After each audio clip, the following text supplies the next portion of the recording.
Good morning students, আমার চ্যানেলে তোমাদের সবাইকে স্বাগত। আজকে তোমাদের সাথে আলোচনা করব জেনারেল অ্যাওয়ারনেস অ্যান্ড জেনারেল নলেজের 123তম পর্ব নিয়ে।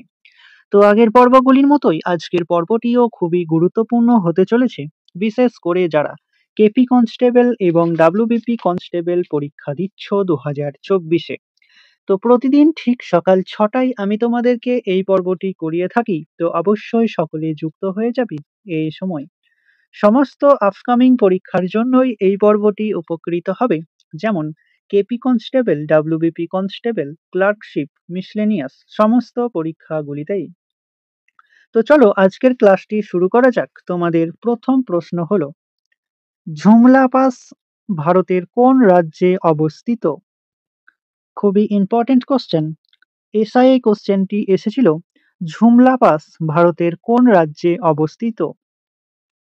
সঠিক উত্তর অপশন সি, অরুণাচল প্রদেশে। 1877 সালে প্রথম শ্রমিক ধর্মঘট কোথায় হয়েছিল? ডাব্লিউবিসিএস এ কোশ্চেনটি এসেছিল, 1877 সালে প্রথম শ্রমিক ধর্মঘট কোথায় হয়েছিল? সঠিক উত্তর অপশন এ, নাগপুরে। রক্তকরবী কার লেখা? 5টি স্টার দিয়ে রেখো। রক্তকরবী কার লেখা?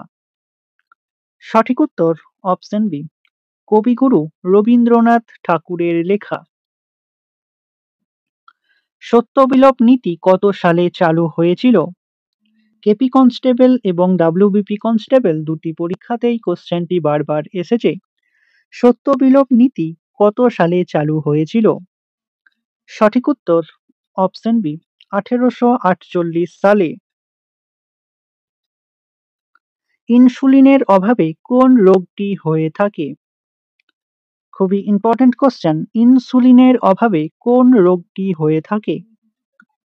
সঠিক উত্তর অপশন ডি, ডায়াবেটিস।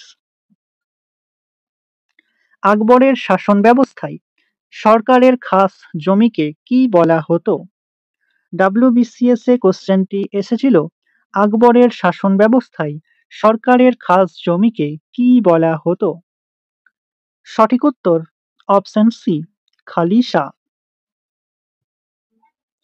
ইস্ট্রোজেন নামক হরমোনটি কোথা থেকে নিঃসৃত হয়? খুবই ইম্পর্টেন্ট কোশ্চেন। কেপি কনস্টেবল এবং ডাব্লিউবিপি কনস্টেবল দুটো পরীক্ষাতেই এই কোশ্চেনটি বহুবার এসেছে। ইস্ট্রোজেন নামক হরমোনটি কোথা থেকে নিঃসৃত হয়? সঠিক উত্তর অপশন এ, ডিম্বাশয় থেকে। সুভাষচন্দ্র বসু কবে ফরওয়ার্ড ব্লক গঠন করেন? সুভাষচন্দ্র বসু কবে ফরওয়ার্ড ব্লক গঠন করেন? সঠিক উত্তর অপশন বি, 1939 সালে। আর্সেনিক দূষকের ফলে যে রোগ দেখা যায় তার নাম কি? পিএসসি ক্লার্কশিপ 2009-এ কোশ্চেনটি এসেছিল, আর্সেনিক দূষকের ফলে যে রোগ দেখা যায় তার নাম কি? সঠিক উত্তর অপশন সি, ব্ল্যাকফুট।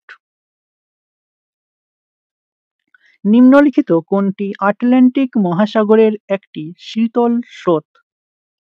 5টি স্টারের জায়গায় 10টি স্টার দিয়ে রেখো। নিম্নলিখিত কোনটি আটলান্টিক মহাসাগরের একটি শীতল স্রোত? সঠিক উত্তর অপশন ডি, ল্যাব্রাডর স্রোত।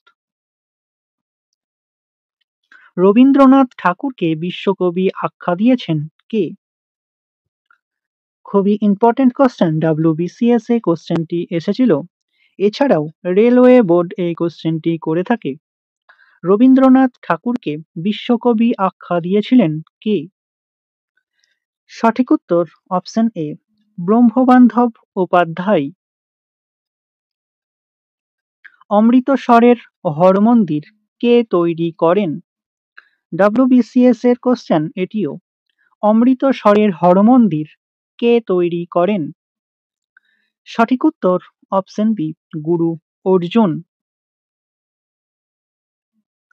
বিশ্ব আদিবাসী দিবস কোন দিনটিকে পালন করা হয়? 5টি স্টার দিয়ে রেখো। বিশ্ব আদিবাসী দিবস কোন দিনটিকে পালন করা হয়? সঠিক উত্তর অপশন ডি ৯ই জুন।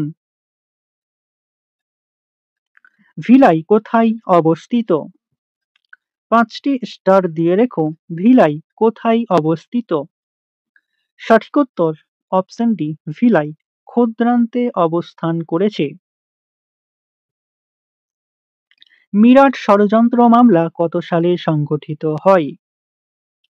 খুবই ইম্পর্টেন্ট কোশ্চেন। মিরাট ষড়যন্ত্র মামলা কত সালে সংঘটিত হয়?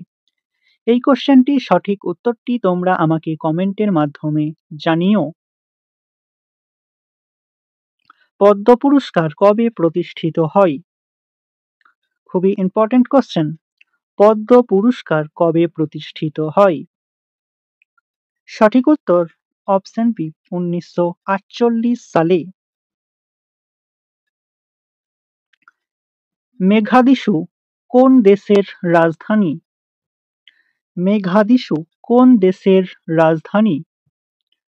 সঠিক উত্তর অপশন বি সোমালিয়া। পোর্টন ভোর যুদ্ধ কত সালে সংঘটিত হয়েছিল? ৫টি স্টার দিয়ে রেখো। পোর্টন ভোর যুদ্ধ কত সালে সংঘটিত হয়েছিল? WBCS এ কোশ্চেনটি এসেছিল। সঠিক উত্তর অপশন সি ১৭৮১ সালে। পৃথিবীর বৃহত্তম নদী অববাহিকার নাম কি? কেপি কনস্টেবল এবং ডাব্লিউবিপি কনস্টেবল দুটি পরীক্ষাতে এই কোশ্চেনটি এসেছে। পৃথিবীর বৃহত্তম নদী অববাহিকার নাম কি? সঠিক উত্তর অপশন সি অ্যামাজন নদী অববাহিকা। কার্য বা শক্তির SI এককের নাম কি? কার্য বা শক্তির SI এককের নাম কি? সঠিক উত্তর অপশন বি জুল।